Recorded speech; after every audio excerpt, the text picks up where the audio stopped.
오늘의 사연 시작합니다. 안녕하세요. 저는 30대 중반 여자입니다. 세상에는 정말 기가 막힐 일이 너무나 많은 것 같아요.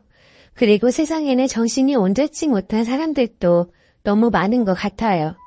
사람들은 대부분 어떤 행동을 하기 전에 자신이 그 행동을 함으로써 어떠한 결과가 일어날지 먼저 생각해 보잖아요. 그래서 그렇게 할지 말지를 결정하죠. 그런데 단순히 감정에 사로잡혀서 앞뒤 분간을 안 하고 미쳐서 하지 말아야 할 행동을 하는 경우도 있는 것 같아요. 그런 경우에는 나중에 땅을 치고 평생을 두고두고 후회를 하죠. 저도 얼마 전에 그런 사람을 봤습니다. 그 사람은 바로 저의 남편이었던 사람입니다. 남편은 저보다 1살 많은데요. 저희는 8년 정도 연애를 했어요. 처음 만난 건 소개팅으로 만났어요. 남편은 대학교를 졸업하고 임용고시를 준비하고 있었어요. 저는 중소기업에 취업해서 이미 돈을 벌고 있었고요. 남편의 첫인상은 좋았어요.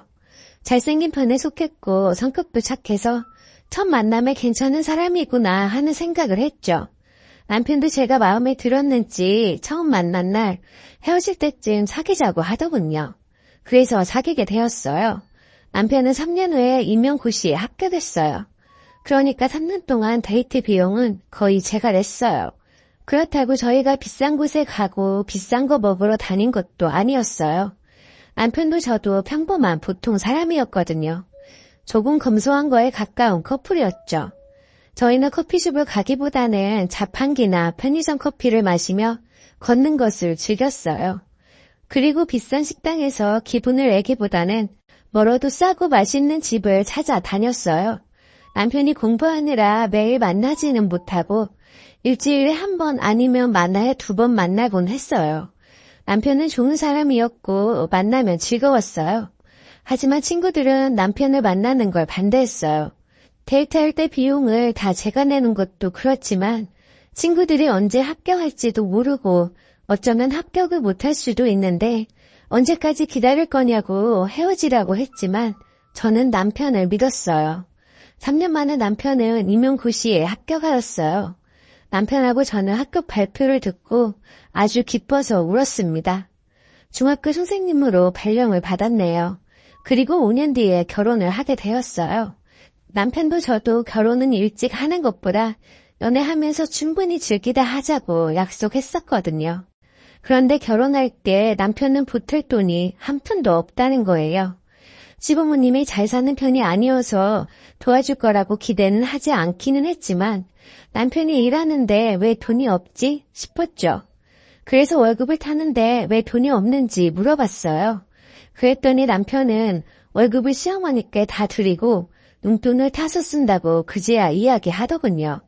임용되고 나서도 데이트할 때 돈이 없다고 안 쓰길래 월급 타서 뭐 하는데 그러냐고 물어본 적이 있었거든요. 그때는 저와 결혼하려고 돈 모은다고 했는데 실상은 부모님 다 드렸던 거였어요. 남편은 그동안 부모님이 키워주신 보답으로 그때까지 받은 월급 드린 거라고 하는 거예요. 그때 너무 황당하고 화가 났어요. 모아놓은 돈이 없다는 것 때문이 아니라 저를 속였다는 거에 너무 화가 나더라고요. 그리고 저를 만나고 있었을 때인데 저와 결혼할 생각을 하지 않은 건가? 저 남자가 도대체 무슨 생각으로 그랬나 싶었어요. 그래서 결혼 못하겠다고 이야기했죠. 그제야 남편은 잘못했다고 빌더군요. 다시는 저한테 거짓말하지 않기로 약속하고 용서를 해주었어요. 그리고 시댁에서 3천만 원을 해준다고 하는 거예요. 남편과 시댁이 그렇게 나오니 정말 결혼의 현실이구나 싶었어요. 아무리 남편을 사랑하더라도 이렇게 일방적으로 희생하면서는 결혼할 수 없다고 생각했어요. 저는 그때 모은 돈이 6천 정도 있었어요. 그리고 저희 친정은 엄청난 부자는 아니었지만 딸 결혼식에 어느 정도 보태주실 여유는 있었고요. 그런데 저는 친정 부모님이 도와주신다고 했지만 안 그래도 된다고 거절했어요. 도리어 제가 가진 돈에서 3천만 원을 제하고 나머지는 다 부모님 드렸어요. 눈에는 눈, 이에는 이, 두고 보자. 남자가 여자보다 무조건 더 많이 해야 해. 이런 마음으로 그랬다기보다는 반반 결혼을 해야 서로 부담도 없고 서로의 마음이 편할 것 같아서 그랬어요. 남편도 저와 같은 마음이라고 생각했어요. 제가 3천만 원 해간다고 하니까 남편이 별말 하지 않았거든요. 여하튼 그렇게 6천만 원으로 시작했어요. 무리해서 집을 구하는 것보다는 일단 월세로 집을 구했고 다른 자리도 진짜 필요한 것만 장만했어요. 몇 년만 고생하자 싶었어요. 지금 와서 생각해보면 왜 그렇게 바보같이 생각했는지 몰라요. 차라리 결혼하지 말았어야 했어요. 그래도 그때는 남편이 좋아서 그리고 앞으로는 그런 문제는 없을 거니까 괜찮을 거라 생각했어요. 결혼하고부터는 남편의 월급을 제가 관리했으니까 그 뒤로 돈에 관한 불안은 없었어요. 그리고 시댁에는 명절 때나 생신 때 가는 것 이외에는 연락을 드리거나 하지는 않았어요. 결혼 전에 남편한테 시댁에 잘하는 거 바라지 말라고 확실하게 말했거든요. 결혼하고 저희 부부는 허리띠를 졸라매고 열심히 돈을 모았는데요. 남편도 한마디 불평하지 않았어요. 2년이 지났고 대출 조금 껴서 빌라를 매매할 수 있었어요. 그렇게 이사하는 날 감개무량하더군요. 밤에 남편과 축하주 하면서 그동안 고생 많았다고 서로 위로하며 저희끼리 자축했네요. 그런데 이사하고 얼마 지나지 않아 남편의 이중 생활을 알게 되었습니다. 철저하게 저를 속여왔더군요. 남편에게 숨겨둔 내연녀가 있었어요. 그 일이 아니었으면 아직까지 모르고 있었을 거예요. 정말 하늘이 좋았다고밖에 할 수 없는 일이 일어난 거죠. 지금 와서 돌이켜보니 그날은 정말 운이 좋았던 날이었어요. 하루 종일 정말 기분이 좋았거든요. 아침에 출근하는데 친구한테서 전화를 받았어요. 정말 오랜만에 연락이 온 친구였어요. 전화를 받자마자 친구는 돈을 갚는다고 하는 거예요. 몇 년 전에 빌려준 건데 저는 잊어버리고 있었는데 갑자기 전화가 와서는 갚는다는 이야기를 하니 꼭 복권에 당첨된 것 같은 기분이 들더군요. 또 점심때 부서 직원들끼리 점심 내기 사다리를 탔는데요. 9분의 1의 확률로 제가 공짜밥을 먹게 되었죠. 그리고 친정엄마가 근래에 부쩍 기운이 없어 하셔서 그 전주에 건강검진을 받았는데요. 몸에는 아무 이상이 없다는 결과가 나왔다고 친정엄마가 전화로 이야기하더군요. 엄마가 걱정할까봐 엄마 앞에서는 별일 없을 거라고 걱정 안 하는 척 했지만 속으로는 정말 걱정 많이 했거든요. 이렇게 기분 좋은 일의 연속인 하루였어요.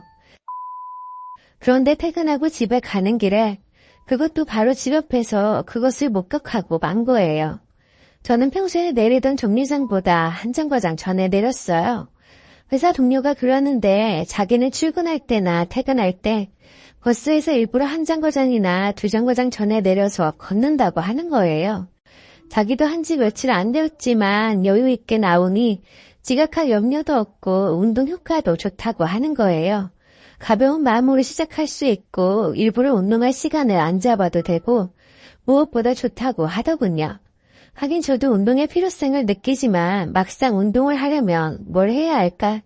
일 끝나고 피곤한데 내일부터 하자. 이러기 일쑤였거든요.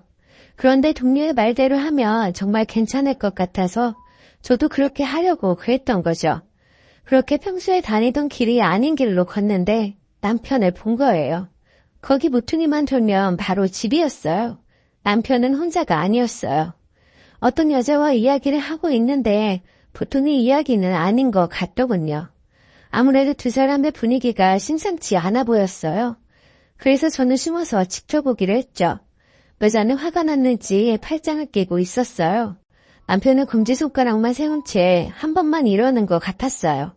그러다 또 두 손을 모으더니 싹싹 비는 모양새이더라고요. 남편이 그 여자한테 뭔가 큰 잘못을 한 것 같았어요. 한 번만 했다가 빌다가, 한 번만 했다가 빌다가 남편이 이런 행동을 반복했어요.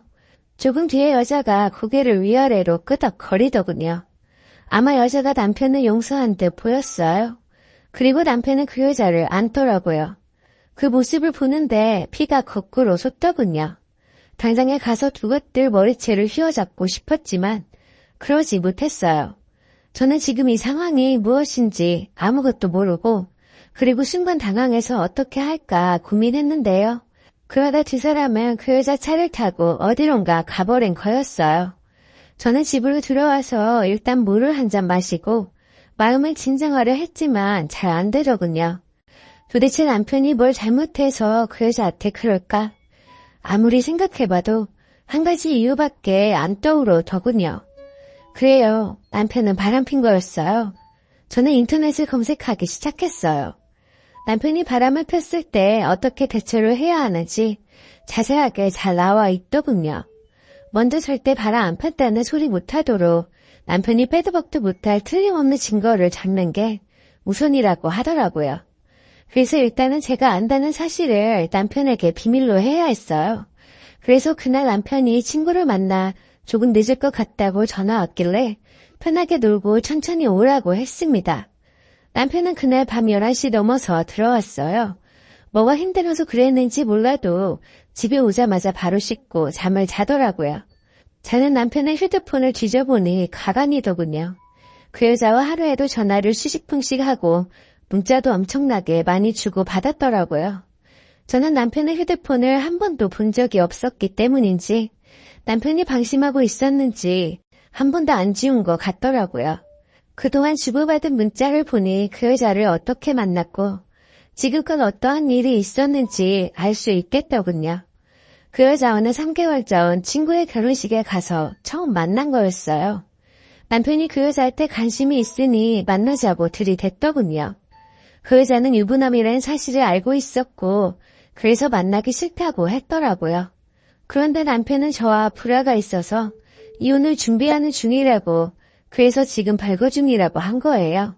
그렇게 남편이 거짓말을 하였고 그 여자는 그 말을 믿고 만난 거죠. 그런데 시간이 지나도 이혼을 안 하니 여자가 화가 난 거였어요.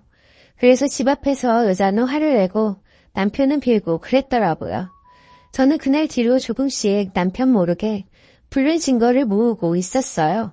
그런데 며칠 뒤에 남편이 기막힌 짓거리를 준비하고 있다는 걸 알게 되었어요. 남편의 차 트렁크에서 서류봉투 하나를 발견한 거예요. 그 안에는 기가 막히게도 혼인신고서가 떡하니 있는 거예요. 이게 무슨 일인가 싶더군요. 저는 도저히 참을 수가 없었어요.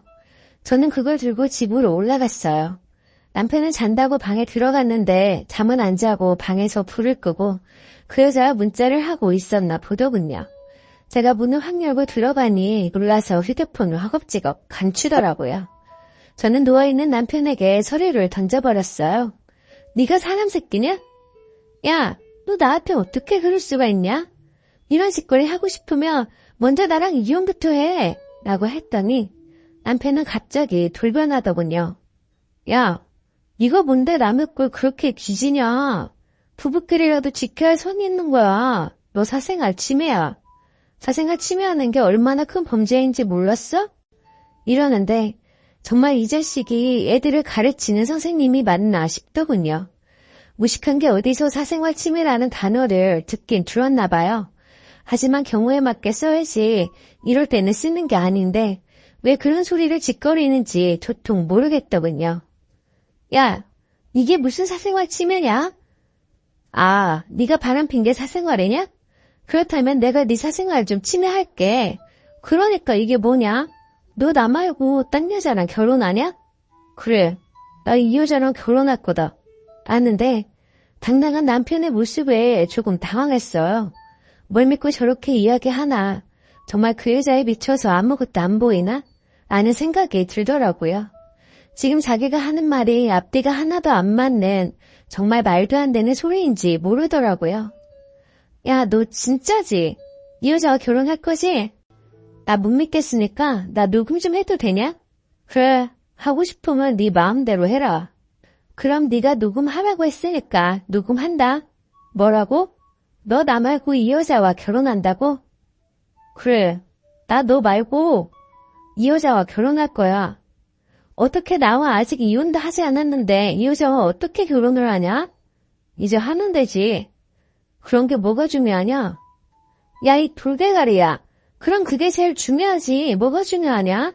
너랑 나랑 아직 부부야. 그런데 지금 네가 바람을 피면 그게 불륜이고 불륜을 저지르면 안 되는 거 못 배웠냐? 그런데 남편은 그 말을 듣고도 적반하장으로 나오더군요. 내가 뭐 내가 그 여자와 바람을 피웠다는 증거 있어? 아는 거예요. 아, 진짜 선생님이라는 사람이 이렇게 무식해도 되나 싶더군요. 야, 꼭 그 여자와 그 짓거리를 하는 것만 바람 피웠다는 증거가 되는 거 아니야. 네가 나를 속이고 그 여자를 만났다는 것, 그리고 그 여자와 결혼을 약속했다는 것, 네가 네 입으로 다 이야기했잖아. 그런 것도 네가 바람을 피우고 있다는 증거로 충분하거든. 이제 잘 알겠니? 남편은 그제야 제정신이 돌아왔는지 잘못했다고 하더군요. 당연히 저는 남편을 용서할 마음이 단 1도 없었죠. 다음날 이혼 전문 변호사님을 찾아갔어요. 제가 그동안 모았던 증거를 보여주자 변호사님이 이 정도 증거면 충분하다 하시더군요. 시어머니가 이혼하겠다는 이야기를 남편에게 들었는지 저에게 전화를 걸어서는 내 아들이 선생님인데 네가 한 번은 눈 감고 넘어갈 수 있는 거 아니냐? 내 아들 데리고 살려면 그 정도는 감수해야지. 너도 내 아들 때문에 편하게 살았잖아. 이러더군요. 시어머니는 아들이 그 정도로 대단한 사람이라고 생각하고 있었는지 몰랐네요. 평소에 아들 부심이 있는 줄은 알았지만 자주 왕래가 없었기에 그 정도인지는 저는 잘 몰랐죠. 그 부모의 그 아들이었어요. 저도 돈 벌거든요. 잘난 아드님하고 별반 차이 없어요. 아드님 되게 잘난 줄 아시는데 별거 없어요. 그리고 아이들 가르치는 사람이 그런 짓 했으면 부끄럽게 생각을 하셔야지 부모가 돼서 그렇게 하시는 게 맞는 것 같나요? 라고 쏘아 붙이고 끊어버렸어요. 그리고 남편에게 이혼 소송을 거는 것만으로는 도저히 저의 화가 풀리지 않더군요. 그래서 교육부에 민원을 넣었어요.